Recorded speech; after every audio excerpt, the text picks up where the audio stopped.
The world is fundamentally unfair, and the faster you accept this harsh truth, the sooner you'll stop being a victim of circumstances. Right now, as you're reading this, someone less intelligent than you commands more respect, and someone weaker holds real influence. People with fewer skills are living your dream life simply because they understand the dark psychology of human nature that remains a mystery to you. Since childhood, you've been programmed to play by rules that everyone else broke long ago, and trained to be convenient while others act strategically and ruthlessly. You were taught to humbly wait for recognition while others simply come and take what's theirs. The game is indeed rigged, but not the way you think. It works against those who refuse to study its true mechanisms, and against those who naively believe that good intentions matter more than psychological dominance. 500 years ago, Niccolò Machiavelli decoded the true mechanics of power, explaining why good people often finish last, while ruthless strategists rule the world. Today, I'll share with you 8 principles of deep psychology that will transform you from someone who gets overlooked into a person radiating dangerous confidence and influence. But I must warn you, once you see this matrix of human relationships, you won't be able to unsee it. Let me tell you about the moment that changed everything for me personally. I used to be that guy who had all the right answers but nobody listened to. I was smart, hardworking, sincere, and completely invisible. I watched as overconfident fools got promoted instead of me, as manipulators built empires while honest people struggled to survive, and as charismatic sociopaths attracted followers while decent people remained alone. And then I realized the truth that nobody wants to admit. The world doesn't reward intelligence, it rewards influence. Society doesn't respect a good heart, it respects a strong presence and character. People don't care about your moral qualities, they only care about your psychological superiority. This realization destroyed my naive illusions, but it also freed me from a life full of disappointment and obscurity. Machiavelli lived in Renaissance Italy, surrounded by political intrigue and betrayal, observing how kingdoms rose and fell obeying one simple law. Those who understand psychology control those who ignore it. His observations aren't historical curiosities, they're operating instructions for anyone who wants to stop being a puppet and gain magnetism. Being ruthless doesn't mean being cruel, but being psychologically sophisticated, understanding that while you're playing checkers with good intentions, others are playing complex chess. Before we dive into the details, I ask you to make a firm internal choice and decide for yourself, I refuse to submit to someone else's will. These aren't just words, this is your first step towards psychological sovereignty, because everything I'm about to teach you requires a fundamental shift, a transition from victim mentality to predator mentality. If you're ready to gain this dangerous confidence, let's begin analyzing the first principle. Fairness is a psychological trap, a myth sold to the masses to keep them weak and compliant. Every time you wait for fair treatment, someone else takes what you want, and every time you follow imaginary rules, others rewrite the game in their favor. You expect reciprocity, but manipulators only exploit your predictability, using the fact that you've been trained to consider nobility synonymous with weakness, which in reality turns you into easy prey. Think about your own life. How many times have you shown respect to those who showed you none, or helped those who never helped back? How many times have you patiently waited your turn while others brazenly cut in line? This doesn't happen because you're chronically unlucky, but because you're psychologically programmed to lose. Machiavelli noted, men should either be caressed or crushed because they can avenge small injuries but not great ones. This isn't about physical violence, but psychological warfare. When you only slightly bruise someone's ego, they remember it and plan revenge. But when you dominate them completely, they accept their position and submit. Most people make the mistake of half measures. They weakly resist strong personalities or set soft boundaries with aggressors, trying to negotiate with those driven by pure selfishness. This leads to the worst outcome. You look weak, but you create enemies who see you as a target that can eventually be broken. True dominance isn't about arguing and explaining, but about actions demonstrating that disrespecting you brings immediate and severe social consequences. Stop negotiating with those who don't value your worth, and stop trying to convince people to treat you better. Instead, create situations where treating you well benefits them, and disrespect costs too much.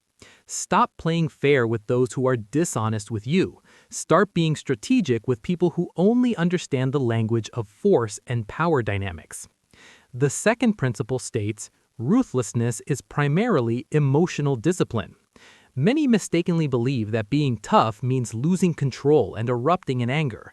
But true ruthlessness is ice-cold calm. Such people don't get angry, they strategize. They don't react emotionally, but respond calculatingly, making decisions not based on hurt feelings, but logical assessment of their interests. This is why emotionally reactive people never gain real influence. They're too predictable and evilly controlled, knowing which pain points to press. Every time someone throws you off balance, making you lose your composure, you're essentially voluntarily giving them your power. People with true psychological dominance understand one simple thing perfectly. Emotions are just incoming information, not instructions for action. They can feel anger, disappointment, or annoyance, but they never let these feelings hijack control of their actions. Consider a classic example. Imagine someone trying to publicly humiliate you or undermine your reputation. An emotionally reactive person immediately goes on the defensive, starts arguing and desperately proving they're right, which instantly makes them look weak in others' eyes and only confirms the aggressor's power. A truly disciplined person acts differently. They register the attack, experience the emotion, but ask themselves only one question. What response will inflict maximum damage on the offender's social status while simultaneously elevating me? There can be many options. Perhaps it's worth completely ignoring the jab, demonstrating that the opponent isn't worth even a drop of your energy, or respond with a cold factual correction that makes the attacker look foolish. The key difference here is that the reaction is a conscious strategic choice, not a reflex. Machiavelli also noted that injuries should be inflicted all at once so they're felt less and cause less resentment in return. Therefore, if you have to respond to a psychological attack, do it decisively and irrevocably with one calculated move that puts a period on the conflict. Look at the most influential people in your circle. Do they constantly lose their temper, engage in loud arguments, or let others dictate their emotional state? Of course not, because they maintain emotional sovereignty, carefully choosing their battles and acting based on cold calculation. This endurance becomes a source of colossal psychological power. When people realize your feelings can't be manipulated, they inevitably begin treating you with caution and deep respect, allowing you to lead the game while others merely react. The next important principle states, psychological dominance always matters more than the desire to be liked, and this truth can shatter your familiar social beliefs. Being respected is infinitely more valuable than simply being pleasant, because people don't stand on ceremony with those they simply like, assuming they'll be forgiven, whereas they fear offending a strong personality, knowing the inevitable consequences. Convenient people are predictable and safe, therefore easily used, while dominant personalities are perceived as dangerous and unpredictable players ready to fiercely defend their interests. Think about it. Who in your circle commands the most authority? The nicest conversationalist or the person with the strongest internal position? And who do people consult before making decisions? The one who always agrees with everyone or the one whose approval actually carries weight? Machiavelli stated directly, if you must choose, it's much safer to inspire fear than love. This isn't a call for tyranny, but the necessity of creating a reputation as a fair but formidable person who cannot be ignored with impunity. In practice, this manifests in everyday details. While some agree to burdensome requests out of fear of disappointing someone, leaders calmly say no, prioritizing their own goals. Instead of silently enduring disrespect and hoping it will stop, a strong person stops it instantly and decisively, not seeking justifications for their decisions and expecting others to adjust to them. This fundamental shift in thinking forces you to stop asking, "Will they like me?"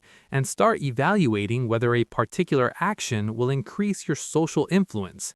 You must learn to calmly accept others' discomfort if it serves your interests and become someone whose approval others seek instead of seeking it yourself.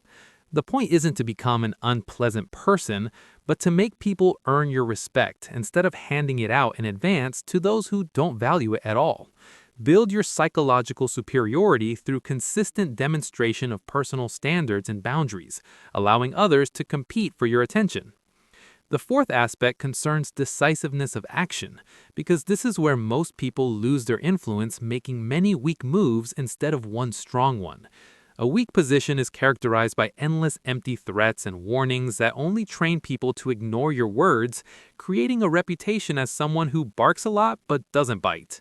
Psychologically strong personalities act differently. They rarely warn, but their actions always leave a mark in memory, reminding the principle that the blow delivered must be so significant that you don't fear revenge. If someone in your circle constantly interrupts you, devalues your opinion, or makes cutting jokes, usual complaints and displays of hurt only strengthen their dominance, showing that they can affect your state without consequences for themselves. The psychologically correct response must be different. It must be so calculated and harsh that it permanently discourages testing your strength. You methodically record every instance of disrespect, accumulating facts. Then deliver one devastating counterblow that puts a period on the situation. This could be public rebuke, putting the opponent in an extremely awkward position, complete exclusion from significant social circles, or using your authority to turn the environment against such behavior. The key point lies in the scale of your reaction. It should seem disproportionately harsh relative to the last incident, but be absolutely adequate and fair when considering the entire history of violations collectively. This strategy creates a powerful psychological effect, clearly demonstrating to observers that any disrespect towards you entails real and painful costs. People must see you in a person who never wastes words and whose warnings are never empty. If you decide to act, you apply force in full measure.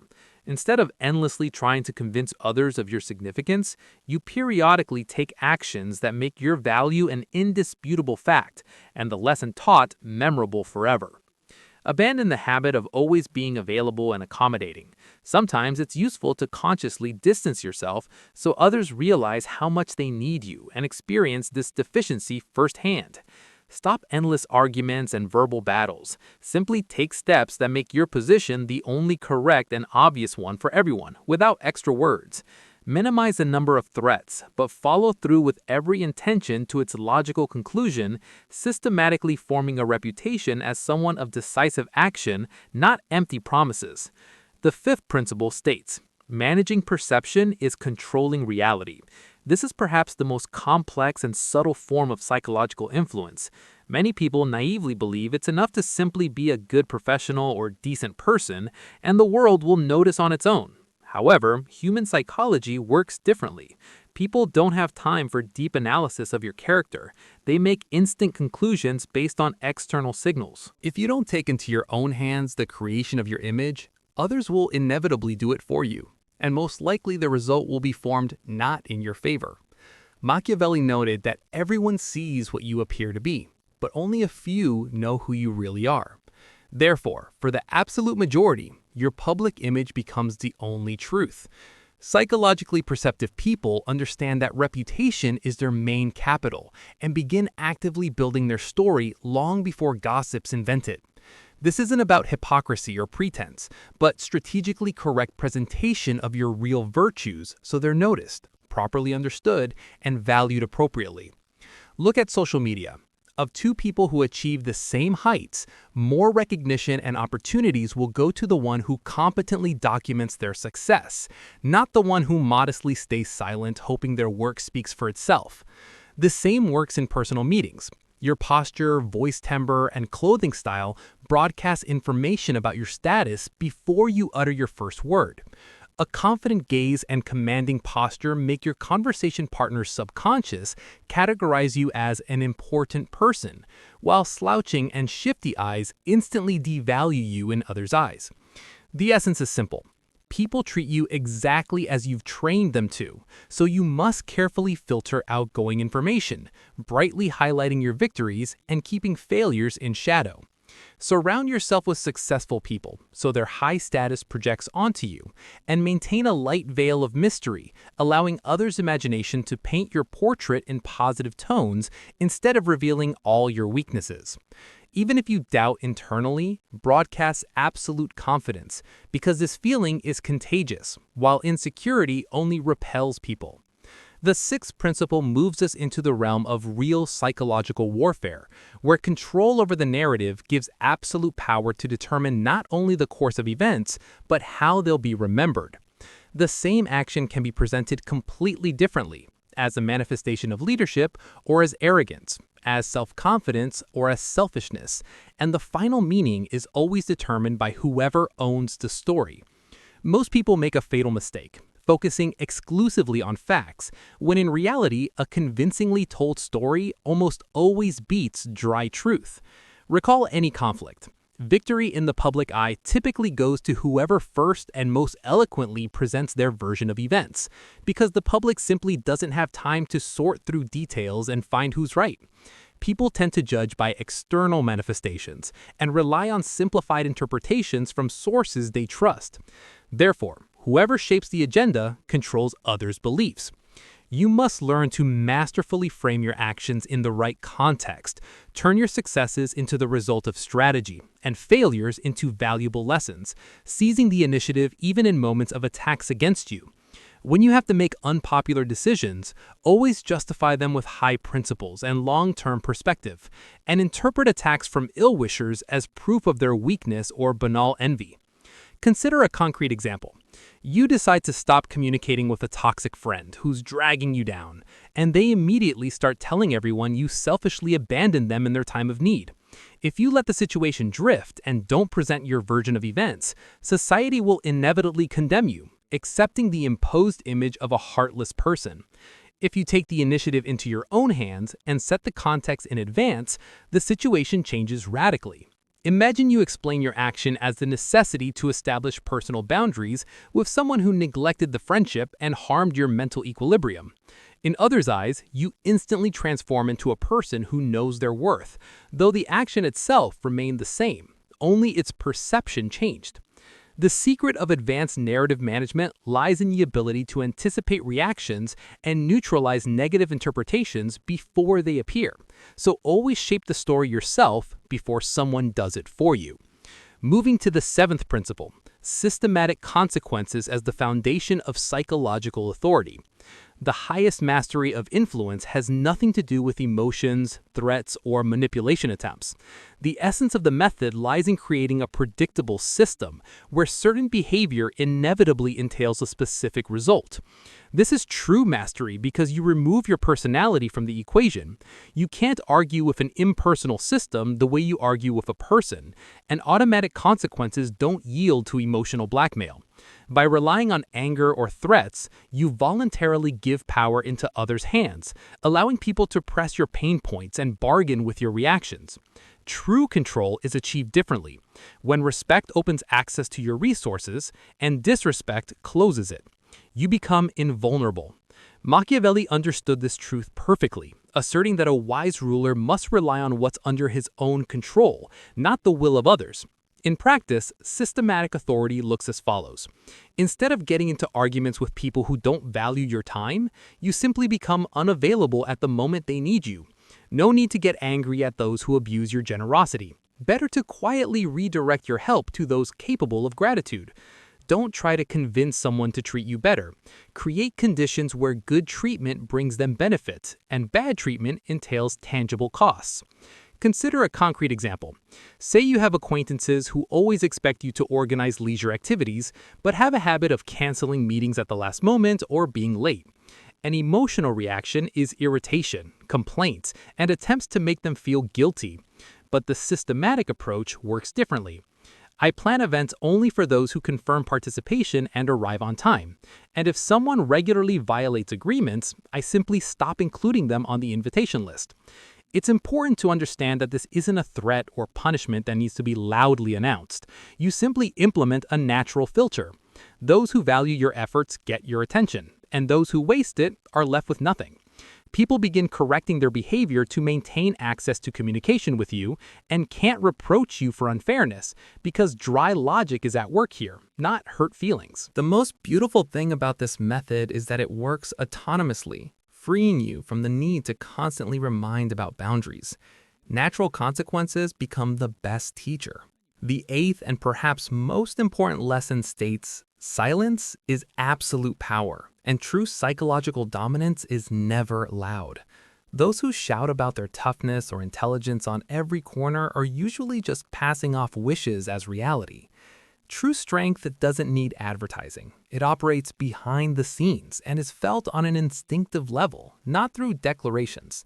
The most dangerous players in the room are often those who stay silent. While others perform and react, they observe, calculate moves, and occupy advantageous positions. Recall the most influential people you've met. Do they constantly remind others of their status or threaten those who disagree? No. Their power is implied by default, their influence is proven by results, and dominance is felt through mere presence. Machiavelli perfectly formulated this thought in the allegory of the lion and the fox. You need the cunning of the fox to recognize traps, and the strength of the lion to frighten wolves. The key to success is smoothly switching between strategic flexibility and a position of strength without revealing your intentions. Your competitors shouldn't see your move until it's too late for a counterattack, and allies may not even suspect how exactly you're building the situation in their favor. Silent dominance is the art of accumulating influence, gathering information, and building alliances without advertising your ambitions, and undermining opponents' positions so they don't even realize the source of their problems.